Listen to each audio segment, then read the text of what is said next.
Hello guys, welcome back my channel exam पाठशाला।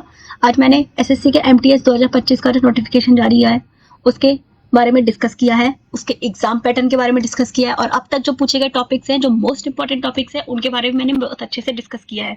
आप देख सकते हैं मैथमेटिक्स, रीजनिंग, इंग्लिश और जीके, इन सब के बारे में मैंने अच्छे से बताया है। तो एमटीएस 2 पोस्ट होती है इसमें, एमटीएस की और एक हवलदार की। ये सीबीटी बेस होता है और हवलदार की जो वैकेंसी होती है वो 1075 और एमटीएस की वैकेंसी जल्दी घोषित होंगी। ऑफिशियल वेबसाइट है ssc.gov.in। नोटिफिकेशन 26 जून को जारी हुआ है और इसकी लास्ट डेट 26 जुलाई है और इसकी जो फीस पेमेंट की जो डेट है वो 25 जुलाई है और इसकी जो करेक्शन डेट है 29 से 31 जुलाई है। आप 29 से 31 के बीच में इससे करेक्शन कर सकते हैं और इसमें क्वालिफिकेशन 10th पास, मतलब 10th पास वाला बच्चा भर सकता है इसको। और इसमें एज लिमिट है, एमटीएस की जो एज लिमिट है वो 18 से 25 है और हवलदार की जो एज लिमिट है 18 से 27 है। ओबीसी में एज लिमिट 28 से 30 साल तक है और एससी एसटी के लिए 30 से 32 एज। जनरल के लिए 100 रुपीज फीस है और एससी एसटी और फीमेल कैटेगरीज के लिए नो फीस पेमेंट है। और अब हम इसका एग्जाम पैटर्न डिस्कस करते हैं। सेशन वन ये सीबीटी बेस होता है। इसमें कोई क्वालिफाइंग नेचर का होता है, मतलब स्कोरिंग नेचर का नहीं होता, ये आपका ओनली क्वालिफाइंग नेचर पर आप इसमें पास हो जाते हैं। इसमें नेगेटिव मार्किंग बिल्कुल नहीं होती है, क्योंकि ये नेगेटिव मार्किंग इसमें नहीं होती है, तो आप इसमें अच्छे से स्कोर भी कर सकती है। जनरल इंटेलिजेंस, रीजनिंग, इसमें 20 क्वेश्चन आते हैं और न्यूमेरिकल इसमें भी 20 क्वेश्चन आते हैं, ठीक है। और सीबीटी 2 के अंदर नेगेटिव मार्किंग होती है। इसमें जो आपके अगर 4 क्वेश्चंस ठीक है और अगर एक गलत है तो आपका एक नंबर कटेगा उन 4 में से, ठीक है। तो ऐसे हो सकता है कि नेगेटिव मार्किंग ऐसी होती है। ये टोटल जो पेपर होता है वो 19 क्वेश्चंस का होता है और टोटल नंबर 270 का होता है। अब हम इसमें जनरल अवेयरनेस 25 क्वेश्चंस 75 नंबर का होता है, इंग्लिश लैंग्वेज का 75 नंबर का होता है, 25 ही क्वेश्चंस होते हैं। अब इसमें हम इंपॉर्टेंट टॉपिक्स डिस्कस करेंगे। जनरल इंटेलिजेंस के हम इंपॉर्टेंट टॉपिक्स, मतलब रीजनिंग के important topics, classification, analogy, series, coding, decoding, blood relation, direction, distance, Venn diagram, missing figures और इसमें एक कोर टॉपिक जोड़ लीजिए, सिटिंग अरेंजमेंट, और एक सिटिंग अरेंजमेंट आप इसमें जोड़ सकते हैं क्योंकि ये टॉपिक भी देखा गया है। कुछ क्वेश्चंस इसके देखे गए हैं लेकिन इतना नहीं पूछा जाता। लेकिन क्लासिफिकेशन और एक एनालॉजी, ये बहुत क्वेश्चंस पूछे गए हैं। कोडिंग, डिकोडिंग, हमेशा ये टॉपिक्स इंपॉर्टेंट रहते हैं। अब हम इसके मैथ्स के बारे में डिस्कस कर लेते हैं। मैथ्स में जो सबसे ज्यादा क्वेश्चंस पूछे जाते हैं, सिंप्लीफिकेशन बहुत मोस्ट इंपॉर्टेंट टॉपिक है। इसमें हर साल 2 से 3 क्वेश्चंस हमेशा बनते हैं। प्रॉफिट एंड लॉस, डिस्काउंट से भी 2-3 क्वेश्चंस बनते हैं। स्पीड टाइम से भी आप देख सकते हैं, स्पीड टाइम एंड डिस्टेंस से भी 2-3 प्रश्न हमेशा देखने को यहाँ पर मिलते हैं। Ratio and proportion and partnership से भी 2-3 क्वेश्चन हमेशा देखने को मिलते हैं। एवरेज से भी देखने को मिलेंगे, एज से भी देखने को मिल सकते हैं आपको, डाटा इंटरप्रिटेशन से भी 3-4 क्वेश्चंस आपको देखने को मिलेंगे, मेंसुरेशन से भी 3-4 क्वेश्चंस आपको देखने को मिलेंगे।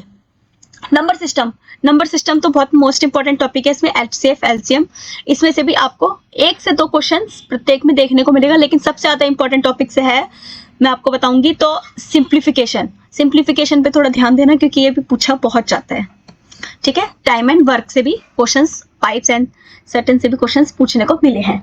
अब हम इसका जीके का डिस्कस कर लेते हैं। जीके में जो सब पूछा जाता है, मेडाइवल, एंशिएंट और मॉडर्न, सबसे ज्यादा जो पूछे जाते हैं क्वेश्चंस वो मॉडर्न से पूछे जाते हैं। मॉडर्न एक बहुत अच्छा इसमें वो रहता है स्कोरिंग पार्ट। मॉडर्न में आपको देखने को मिलेगा आंदोलन या फिर कॉन्स्टिट्यूशंस के ऊपर क्वेश्चंस, ये मॉडर्न में ही आपको देखने को मिलेगा। आप इसमें अगर एंशिएंट में आपको कवर करना है तो आप मौर्य, गुप्त काल और मुगल वंश के लिए कवर करें एनसीईआरटी के अंदर। और स्वतंत्रता के लिए 1857 की क्रांति और आईएनएस की स्थापना, इस सब के बारे में भी कवर करें। और सामाजिक सुधार आंदोलन जैसे कि ब्रह्म समाज की स्थापना और आर्य समाज, इन सब के बारे में भी आप अच्छे से कवर करें। और कॉन्स्टिट्यूशन में हम देखेंगे कि कॉन्स्टिट्यूशन में फंडामेंटल राइट्स, ये बहुत इंपॉर्टेंट टॉपिक है। फंडामेंटल राइट्स, इसमें हमेशा क्वेश्चंस बनते हैं। इंपॉर्टेंट आर्टिकल्स आपको लर्न करने हैं, जैसे कि आर्टिकल 44, आर्टिकल 21 आपको ये याद करने हैं। कॉन्स्टिट्यूशन के निर्माताओं के बारे में भी आपको अच्छे से देखना है, पार्लियामेंट के बारे में भी और प्रेसिडेंट के बारे में भी और इलेक्शन कमीशन के बारे में भी आपको देख लेना है, और DPSP directive principle fundamentals duties के बारे में भी, और देख लेना है आपको।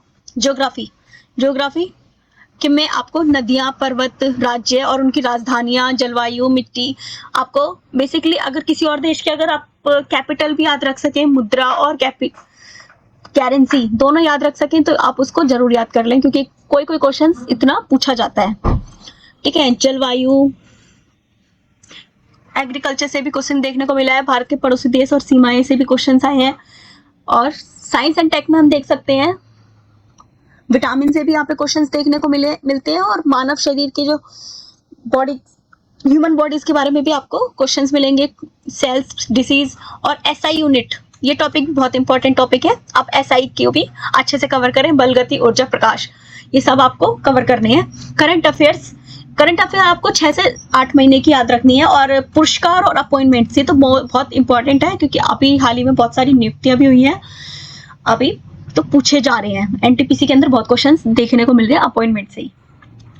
स्पोर्ट्स भी आपको कवर करना है, भारत सरकार की योजनाएं और अंतर्राष्ट्रीय संगठन भी आपको, सम्मेलन और उनके हेडक्वार्टर्स भी आपको देख लेने हैं। स्टैटिक जीके के अंदर आपको अवार्ड्स देख लेने हैं, भारत रत्न और त्योहार, पुस्तकें और लेखक, और मंदिर एक अच्छा टॉपिक है, मंदिर कहाँ कहाँ पर है आपको ये भी देख लेना है।